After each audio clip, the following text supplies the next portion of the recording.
Bueno, y en este primer año de gestión de la coalición gobernante, de Cambiemos, se caracterizó, Lorena, por tomar deuda en dólares, pero no solo el Estado Nacional, sino las provincias y las empresas. Subió un 26% con respecto a la administración anterior. Sí, claro, tema con muchísimo debate, Adrián, que ha tenido muchísima controversia y que tuvo muchísimas opiniones por parte de los distintos movimientos políticos y distintos sectores de nuestro país. Bueno, vamos a presentar a Hernán Lecher, que él es economista del CEPA.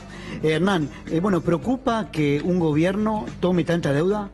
Sí, efectivamente, pero además, ¿por qué al analizar las razones por las cuales toma deuda? A ver, Cambiemos decidió modificar el mecanismo de financiamiento de la economía argentina. Esto es, vos tenés un déficit fiscal, básicamente, diferencia entre la recaudación y lo que gastás, y lo cerrás de alguna forma. Cambiemos decidió hacerlo a través de endeudamiento externo. El problema de esto es que trae aparejado varias cuestiones. La primera de ellas es que cada uno de estos endeudamientos lleva aparejado una tasa de interés. El presupuesto, de hecho, el presupuesto 2017, que prevé justamente un crecimiento de 25.000 millones de dólares, el presupuesto de este año que ya está corriendo, bueno, establece además que esos intereses van a representar alrededor del 10% del gasto de lo que tiene que ver con la actividad o con la recaudación de nuestro país. En la práctica significa que si dedicás la plata a pagar los intereses, obviamente no la podés dedicar a otra cuestión. Ahora, la deuda que toma el gobierno, ¿cómo paga esos compromisos internacionales? ¿Tomando más deuda? Bueno, en una parte, en realidad ustedes hablaban del aumento del 25%, el endeudamiento que tomó el gobierno durante el transcurso del año 2016 son 65.000 millones de dólares en conjunto. De ello hay que desglosarlo, en realidad 35.000 son netos. ¿Qué significa? Bueno, que en realidad unos 30.000 aproximadamente se tomaron para pagar justamente deuda, con lo cual lo que sucedió fue que en el transcurso del 2016 aumentó 35.000 millones de dólares la deuda. Además de eso, aumentó también con la toma de deuda de este año. Lo que preocupa y está relacionado con un informe que publicó el propio gobierno en estos días es que hablamos de casi 40.000 millones de dólares en deuda externa.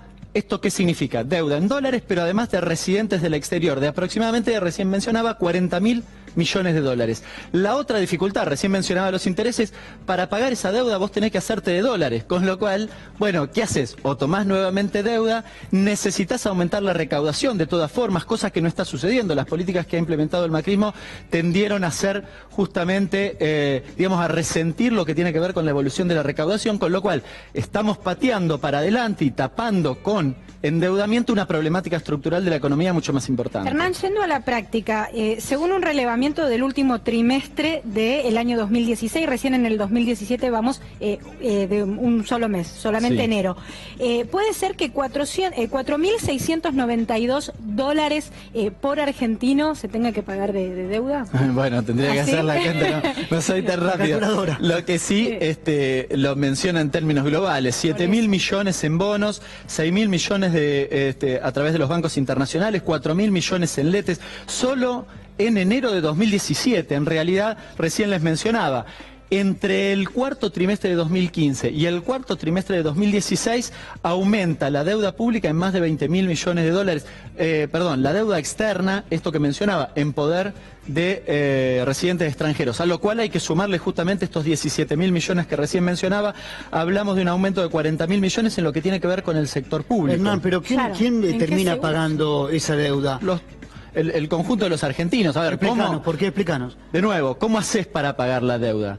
Es lo mismo que en tu casa. Vos decís, bueno, yo tomo un crédito, perfecto, no puedo comprarme la casa, tomo un crédito, maravilloso. Ahora, desde el mes próximo tengo que pagar los intereses y tengo que pagar la cuota de amortización del préstamo, perfecto. ¿Cómo hago? Lo pago con mi sueldo. Sí. Si yo no aumento mi sueldo, tengo que ajustarme.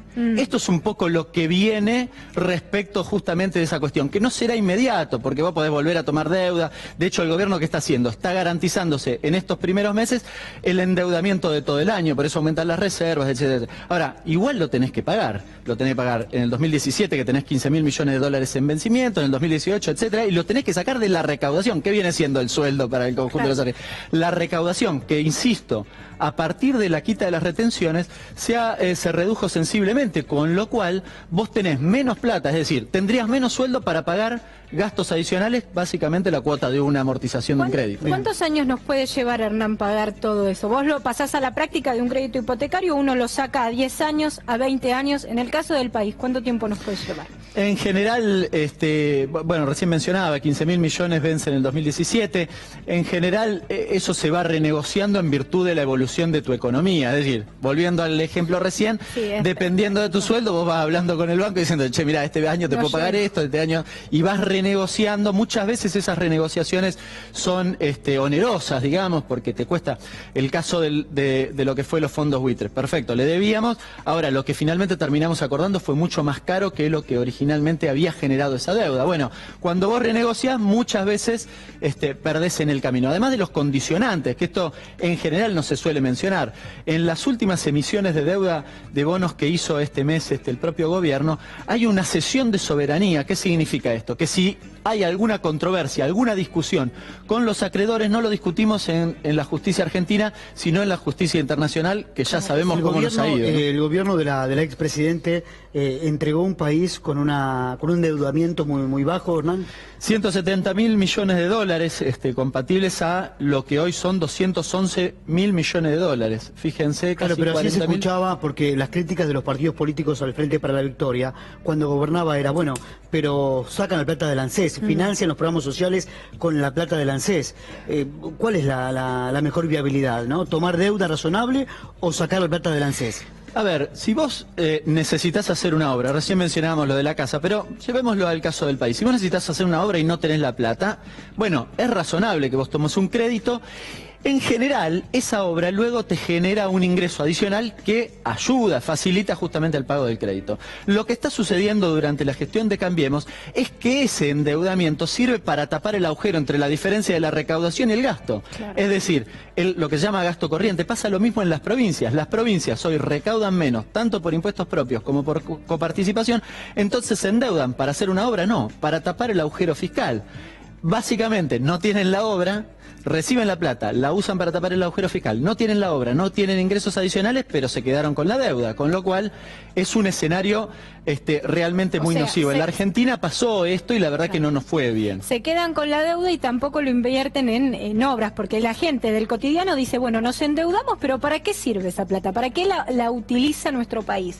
Claro, básicamente lo que sucede es eso, se nota en las provincias, se nota en el orden nacional, en algún municipio, la ciudad de Córdoba tomó justamente endeudamiento, 150 millones de dólares, y lo que sucede es esto, a ver, en cada uno de esos niveles finalmente lo termina pagando el vecino de cada lugar. Si el municipio, claro, el vecino que vive en la ciudad de Córdoba va a pagar justamente esa deuda, no hay otra forma, y lo va a pagar a través de los impuestos o las tasas. Hernán, vos que cobra la ciudad. Como economista, hay mucha gente que nos está mirando y todos queremos que la economía arranque.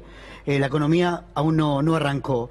¿Cuál es tu análisis? ¿Qué expectativas ves para este 2017? Un año crucial, porque la gente va a tener en cuenta cómo está su economía, ¿no? Para volver a votar este gobierno o no. ¿Qué pensás?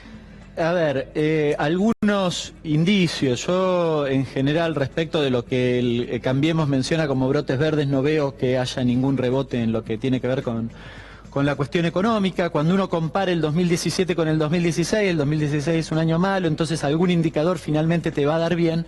Ahora, si uno desglosa un poco, yo creo que la obra pública finalmente se tiene que implementar. Prácticamente no hubo obra pública en el 2016. Esto va a significar alguna reactivación de lo que tiene que ver con el mercado de trabajo en la construcción. Tal vez en algún sector de servicios pueda haber algún tipo de reactivación. Ahora, en lo que tiene que ver esencialmente con la industria representa el 23% aproximadamente de lo que tiene que ver con el valor agregado bruto de la actividad económica.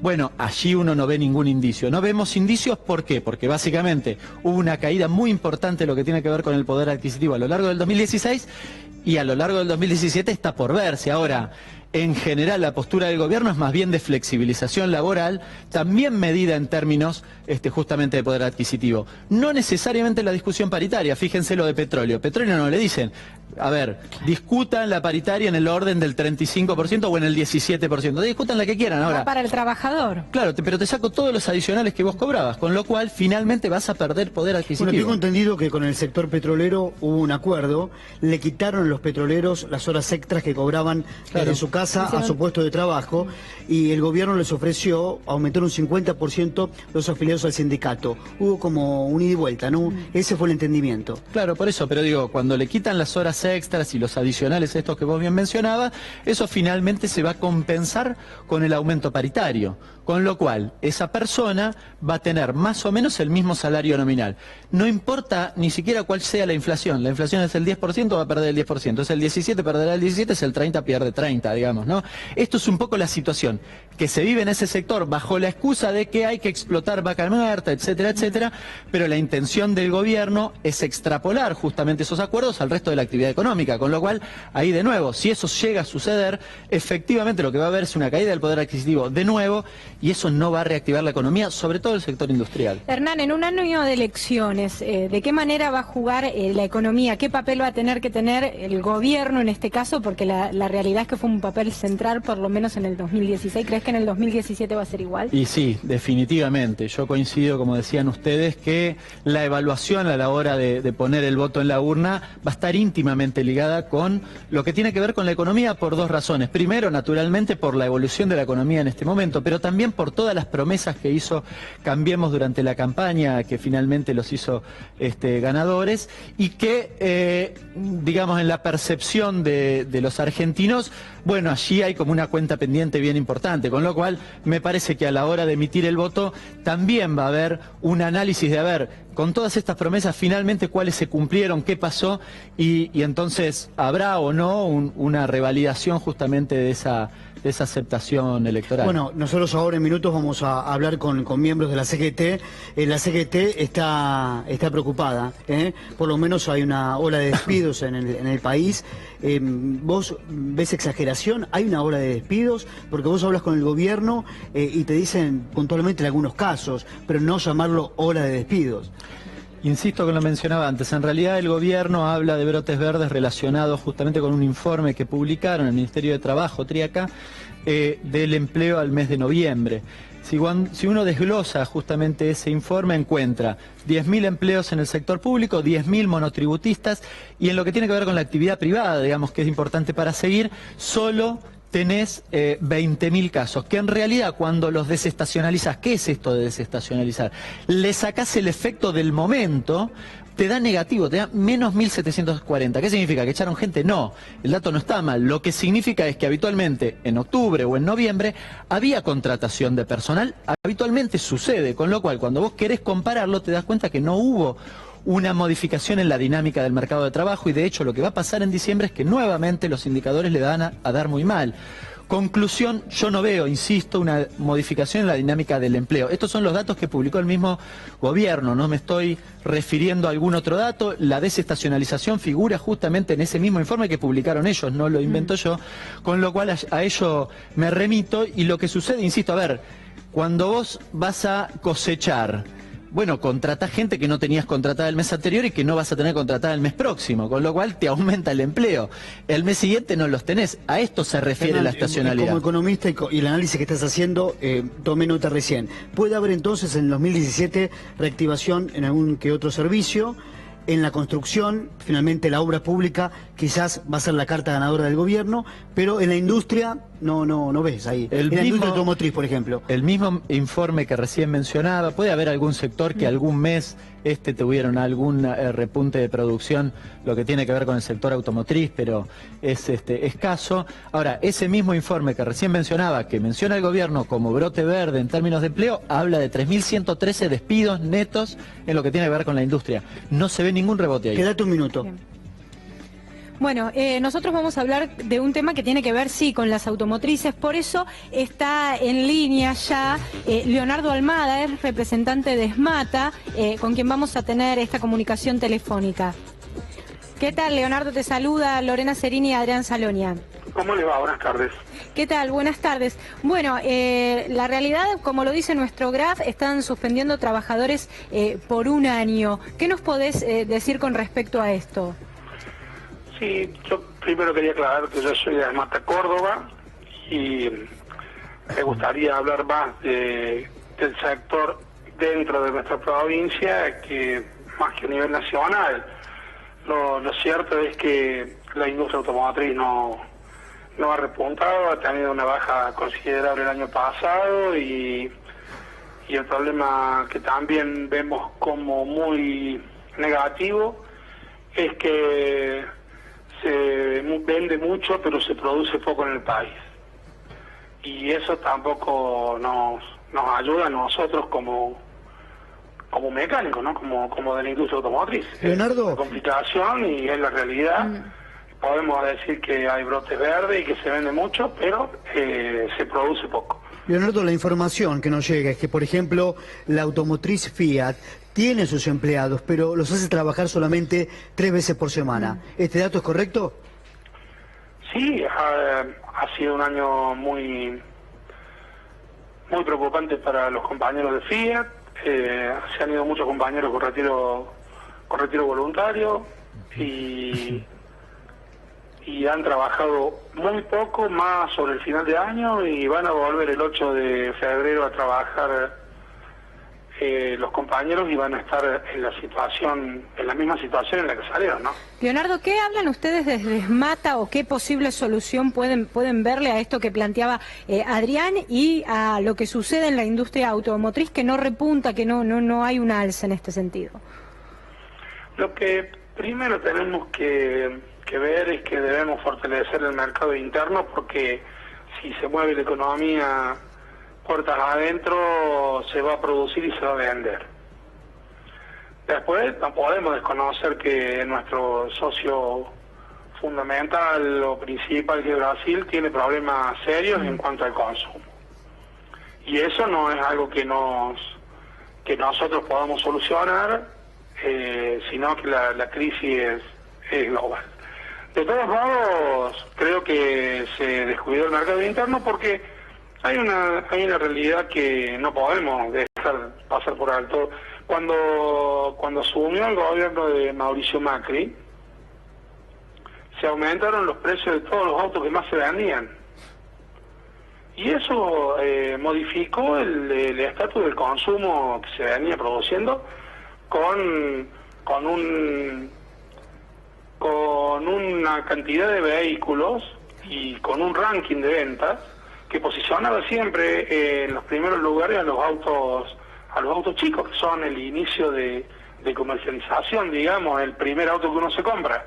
Leonardo. Y de repente pasó a ser primero en venta la pick-up Toyota, ¿no?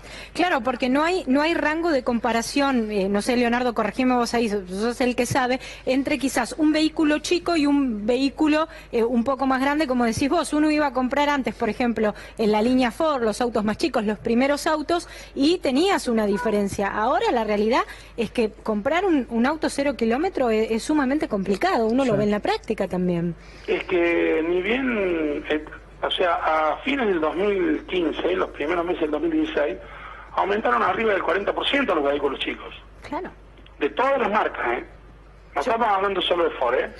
Todos los autos chicos que competían para ser primeros en venta, aumentaron todos de una manera bastante inusual, ¿no? Leonardo, hoy en un... Estás hablando de 250.000, 260.000 pesos, uno lo ve por lo menos, es lo que te digo. Fui hace poquito a una concesionaria y la verdad me sorprendí. ¿Te sorprendieron los precios? Sí, honestamente me sorprendieron los precios. Y más si lo tenés que financiar, porque no llegás a poner el dinero para sacarte 24 cuotas sin intereses como ellos a veces te proponen. Sí, es complicado, ¿eh? Leonardo, quería preguntarte, porque la información, y también confirmarme este dato, hoy en un matutino porteño, habla de Volkswagen, que le va a extender la suspensión a 600 operarios, o sea, van a volver a sus puestos de trabajo, recién en junio de 2018. Está bien el año, me llamó poderosamente la atención. Sí, eso debe hablar de la planta terminal de Volkswagen, de la planta Pacheco. Nosotros aquí en Córdoba tenemos una planta de Volkswagen que fabrica cajas solamente, cajas de velocidad, y que se maneja en otros parámetros, porque el mercado es otro, se vende a diferentes lugares del mundo, y eso también favorece no haya ese problema, pero sí sabemos que en Volkswagen de Pacheco hay inconvenientes y va a haber suspensiones. Pero por más de un año, por más de un año, es impresionante la cifra. Sí, bueno, aquí nos pasa, le decía recién con Fiat, que semanas completas sin trabajar y algunas semanas trabajando 2 días, y bueno, complicó mucho la situación y se agrava cada vez más en el sector. Los anuncios de inversión recién se pueden llegar a ver a finales del año, después de la mitad del año, pero muy entrado el segundo semestre. Bien, Leonardo. Aportar esto, Adrián, corregime vos también y que lo haga Leonardo. 3.000, ¿se puede hablar de 3.000 puestos de trabajo entre las suspensiones que mencionaba Adrián de incorporarse en el 2018? ¿En general pueden ser 3.000 puestos los que se han perdido? Y no me sorprendería. Nosotros en Córdoba tuvimos una baja considerable en el nivel de afiliaciones, o sea, en la pérdida de puestos de trabajo. No me extrañaría que a nivel nacional sea un número similar, ¿sí? Leonardo, muchas gracias por esta comunicación, muy amable. No, por favor, que tengan buenas tardes, muchas gracias a ustedes. Hasta luego. Hernán, una conclusión, por favor. No, varias cuestiones que mencionaba interesantes. La suspensión es un mecanismo de ajuste que se ha utilizado mucho, sector metalúrgico, textil, automotriz, en el sector de petróleo. Habló de lo que tiene que ver con la apertura importadora. En realidad, ¿qué pasó en el mercado de los autos? Aumentaron la venta de los autos de segmentos más caros, porque además se les quitó el impuesto a los autos de alta gama.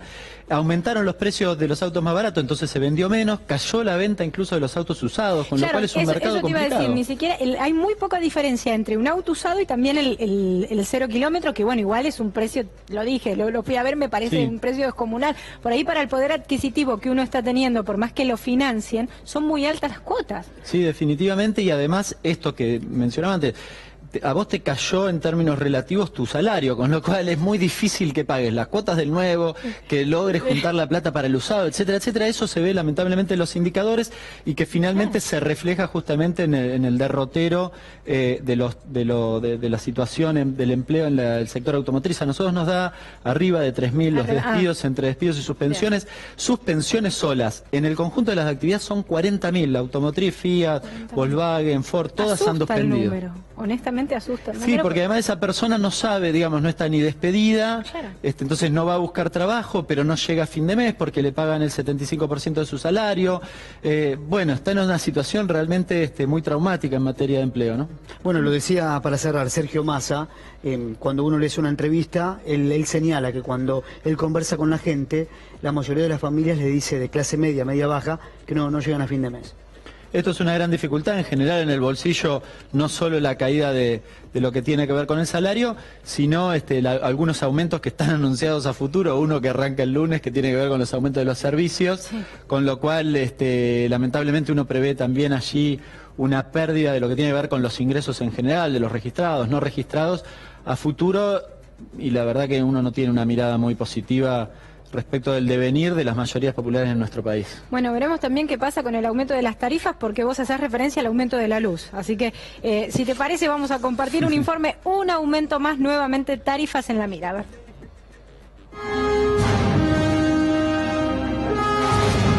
Se viene un nuevo aumento de luz. ¿Otro más? ¿Qué te puedo decir? ¿Y cuánto es? De un 40%. Oh, la verdad que ya no es sorpresa. Con todo lo que está pasando, no es sorpresa. Se viene un nuevo aumento en la luz. Yo no te puedo decir nada, padre. La verdad que siempre estamos igual. No, está muy mal, porque tenía que haber aumentado de a poco, no de golpe. Estamos todos muy preocupados por el nuevo aumento de las tarifas de luz. Va a afectar en forma directa al consumidor a través de la tarifa, porque nos va a aumentar un porcentaje que no sabemos de cuánto es. Y en forma indirecta porque aumentan a los comerciantes y a las industrias. Y los comercios e industrias van a trasladar ese aumento a los productos, tanto sea a los alimentos, a toda la industria, absolutamente toda la industria. Entonces vamos a estar pagando por nuestra factura y por el aumento de los servicios que se producen en el aumento de los comercios o la industria. En tu caso como comerciante, ¿cómo no llevar el aumento a los productos que vendés? Y haciendo sacrificios como apagar cierta heladera y pasar toda la mercadería a otra. En vez de tener una heladera para aguas saborizadas y para agua por separado, tener todo metido en una, la otra dejarla sin usar. Tener un poco de calor acá adentro y no prender el aire. La solución es que algunos tenemos en casa también. A vos te llega una factura, en este caso de luz, por un 40% de aumento. ¿Cuánto aumentás en los productos? Y a los productos se va a pasar en un 15%, se maneja eso. En el último año, ¿cuánto te cayó el consumo? Y en un 30% como mínimo. Hay mucha menos venta en todas las áreas que tengo acá en el autoservicio. Siempre la queja de que la guita no alcanza, que está que todo aumenta excesivamente. No, me puede parecer mal o bien, pero evidentemente no va a quedar otra que pagar. ¿Tenés esperanza de que la economía del país vaya a cambiar este año? La verdad que no mucha, no veo que se esté manejando bien. Porque tenía que haber aumentado de a poco, no de golpe. ¿Qué es lo que más te preocupa de este gobierno? Y la gente que está en la calle. Digo, veo todos los días eso y yo creo que el gobierno se tendría que preocupar más por esa gente. ¿Te emocionaste? La verdad que sí. Pero bueno, es las injusticias que vemos acá en el país.